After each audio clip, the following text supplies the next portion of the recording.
अब बात करेंगे सियासत के सुपर संडे की। लोकसभा चुनाव के लिए दिल्ली से लेकर यूपी तक सियासी संग्राम तेज है। आज की 3 बड़ी खबरों पर नजर रहेगी। उत्तर प्रदेश के मेरठ में एनडीए 400 पार के लिए हुंकार भरेगा। प्रधानमंत्री मोदी मेरठ से चुनाव प्रचार का आगाज करेंगे। दोपहर 3:30 बजे प्रधानमंत्री संबोधित भी करेंगे।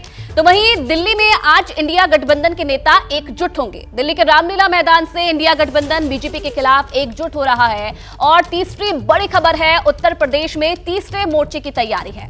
लोकसभा चुनाव से पहले अखिलेश यादव को झटका लगा है। अपना दल कमेरावादी के नेता पल्लवी पटेल और ओवैसी के बीच गठबंधन हो गया है और दोनों नेता एक साथ चुनाव लड़ेंगे। इन तीनों खबरों पर आज दिन भर नजर बनी रहेगी। अपडेट इन तीनों खबरों से जुड़ा हुआ एबीपी न्यूज सबसे पहले आप तक पहुंचाएगा। सियासत का सुपर संडे, दिल्ली से लेकर यूपी तक आज हलचल रहने वाली है। प्रधानमंत्री नरेंद्र मोदी जहां आज मेरठ में रहने वाले हैं, तो वहीं उत्तर प्रदेश की राजनीति से इस वक्त की बड़ी खबर आपको बता दें। उत्तर प्रदेश की राजनीति में आज तीसरे मोर्चे का ऐलान होगा और ये ऐलान एआईएमआईएम प्रमुख असदुद्दीन ओवैसी करेंगे। और इसी ऐलान के साथ समाजवादी पार्टी के अध्यक्ष अखिलेश यादव को एक और झटका लगेगा। दरअसल आज लखनऊ में ओवैसी अपना दल कमेरावादी के नेता पल्लवी पटेल के साथ मिलकर तीसरे मोर्चे का ऐलान करेंगे। ओवैसी और पल्लवी पटेल के तीसरे मोर्चे में जल्द ही कुछ दूसरी छोटी पार्टियां भी जुड़ सकती है। तीसरे मोर्चे के ऐलान को लेकर ही ओवैसी आज दोपहर को लखनऊ पहुंच रहे हैं और माना यह जा रहा है कि वहीं पे एक ज्वाइंट प्रेस कॉन्फ्रेंस करके इसका ऐलान किया जाएगा। तो तीसरे मोर्चे के ऐलान से पहले अपना दल कमेरावादी के नेता पल्लवी पटेल का बयान आया है। बड़ी खबर आपको बता दें, पल्लवी पटेल ने कहा कि अखिलेश यादव को सबक सिखाएंगे। अखिलेश यादव ने गठबंधन का धर्म नहीं निभाया। अखिलेश यादव आज भी खुद को सीएम समझते हैं। पल्लवी पटेल ने यह भी दावा किया है कि अखिलेश 24 भी हारेंगे और 27 भी हारेंगे। गठबंधन का धर्म नहीं निभाया गया है। अखिलेश यादव पर पल्लवी पटेल ने निशाना साधा है, जो कि तीसरे मोर्चे की तैयारी में आज है। और उन्होंने ये भी दावा किया है कि अखिलेश 24 भी हारेंगे और 27 का चुनाव भी हारेंगे। और चलिए इस वक्त इस खबर पर और ज्यादा जानकारी देंगे मेरे दो सहयोगी। मोहम्मद मोइन प्रयागराज से लाइव हमारे साथ जुड़े हुए हैं, साथ ही साथ अभिषेक उपाध्याय लखनऊ से इस वक्त लाइव हमारे साथ जुड़े हुए हैं। मोइन, सबसे पहले मैं आपका रुख करना चाहूंगी, बात पूरी हो गई है दोनों के बीच में, कितना इंतजार करना पड़ेगा, कब तक औपचारिक ऐलान हो सकता है तीसरे मोर्चे का?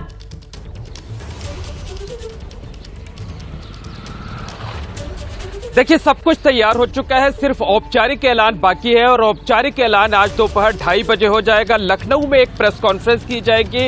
असदुद्दीन ओवैसी और पल्लवी पटेल साझा तौर पर प्रेस कॉन्फ्रेंस करेंगे और इसी प्रेस कॉन्फ्रेंस में दोनों पार्टियों के समझौते का ऐलान किया जाएगा। साथ ही साथ उत्तर प्रदेश में तीसरा मोर्चा बनाए जाने का भी ऐलान किया जाएगा। आज जो प्रेस कॉन्फ्रेंस की जा रही है, तीसरे मोर्चे बनाए जाने का ऐलान किया जा रहा है। फिलहाल उसमें 2 पार्टियां हैं, लेकिन जल्द ही दावा यह किया जा रहा है कि जल्द ही इसमें तमाम दूसरी पार्टियां भी शामिल हो जाएंगी।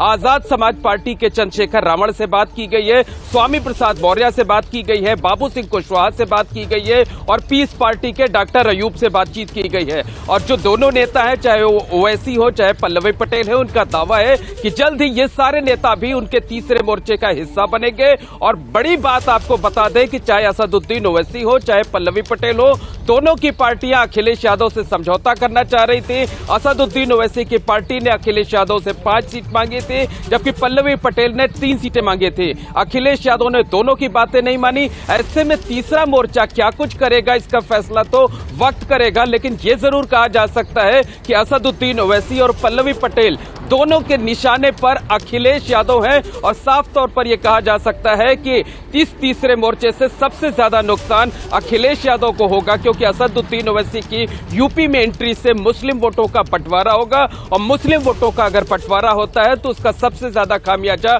अखिलेश यादव को भुगतना होगा। तो तीसरे मोर्चे की कवायद जरूर यही सवाल मेरा अभिषेक उपाध्याय से रहेगा, क्योंकि जिस तरीके का जिक्र आपने किया है कि सीधे तौर पर निशाना रहने वाला है तीसरे मोर्चे का अखिलेश यादव, और पल्लवी पटेल ने आरोप भी लगाया है कि भाई गठबंधन का धर्म अखिलेश यादव ने नहीं निभाया है। अभिषेक, तो क्या माना जाए, कितना मुश्किल पैदा कर सकता है तीसरा मोर्चा इंडिया गठबंधन के लिए?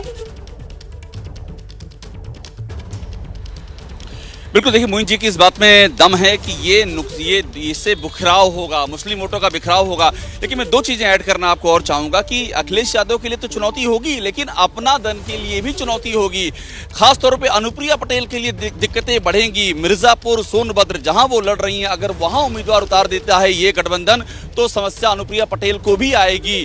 और मैं एक चीज और ऐड करूंगा कि बाबू सिंह कुशवाहा इससे बाहर हैं। बाबू सिंह कुशवाहा से मेरी पहले भी बात हुई थी, कल भी मुलाकात हुई है।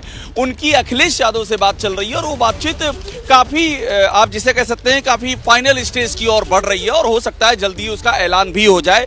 तो वो बाहर है। पिछली बार जब ये हुआ था, पिछली बार लोकसभा यूपी के विधानसभा चुनाव के समय में, उस समय बाबू सिंह कुशवाहा और असदुद्दीन ओवैसी ने साथ मिलकर के इस मंच की नींव रखी थी, लेकिन उसके जो अनुभव थे बाबू सिंह कुशवाहा के लिए वो बहुत ज्यादा सुखद नहीं रहे थे।